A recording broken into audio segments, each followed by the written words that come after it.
Coach. Terrific. Hey, Shelby, how are you? Fantastic. Good. Okay, we will go ahead and kick things off with Joe Masato with the Oklahoman.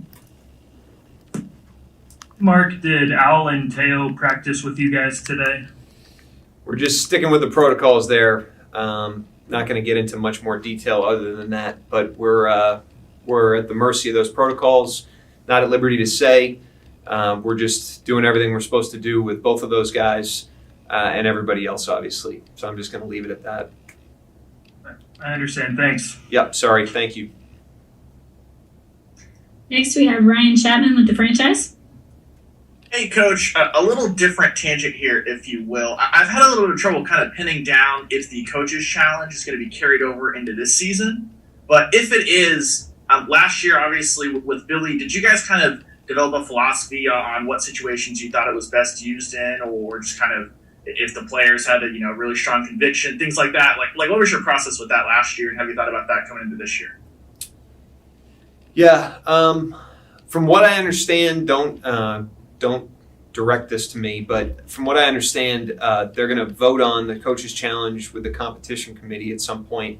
So I'm not sure if it's 100% in, but we're expecting it to be, and that's all the indications we've gotten.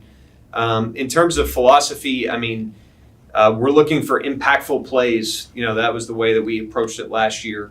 And, impact could be taking points off the board, putting points on. Obviously anytime you can wipe a foul off the board, goaltend during the flow of the game.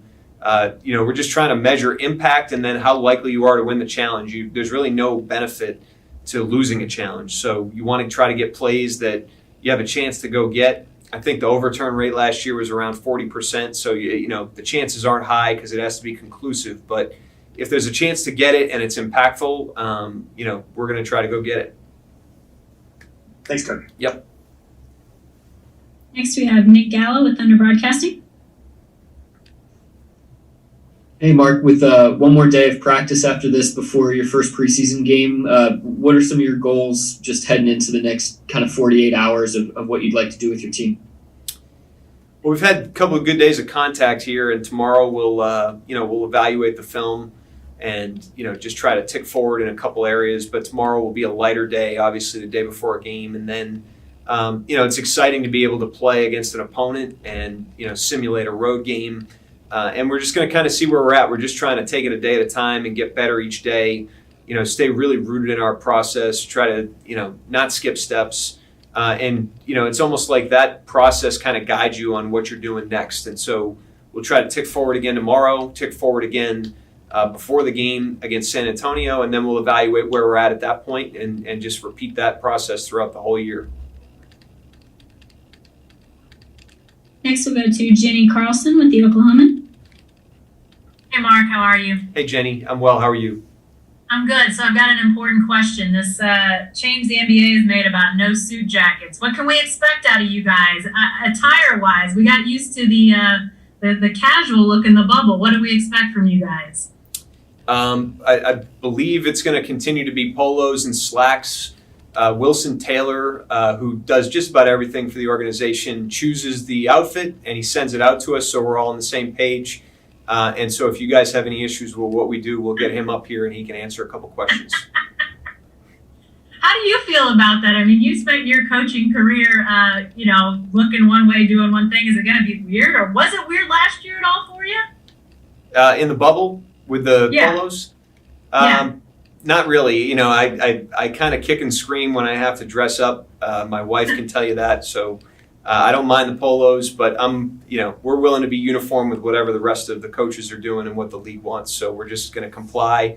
If they tell us suits, we'll wear suits, and if they tell us polos, we'll wear polos. Tell Wilson he's on notice. Yeah, he already knows. Thanks, Mark. Thank you, Jenny.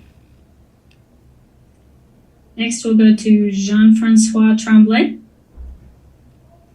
Hello, Coach. I was wondering, a non-basketball question here.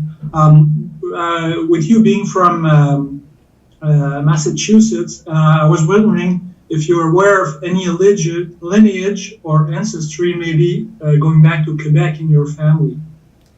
I think so. I don't know it incredibly well, but yeah, obviously the name is French, but I'm not really well versed on it. I would have to talk to my father or grandfather on that one, but I believe so. All right, thank you. Thank you. Next we'll go to Paris Lawson with OKCThunder.com. Hey, Coach. Wanted to ask you early on your initial impressions of Kendrick Williams and what he's been able to bring to the floor during training camp so far. Yeah, I mean, he's been impressive. He's a guy that we knew, obviously, but I didn't know his game really well. I didn't know a ton about him when we got him here. And, he's been his versatility, he's a sneaky player. He's like a sneaky cutter. He's a sneaky defender. He's sneaky high IQ.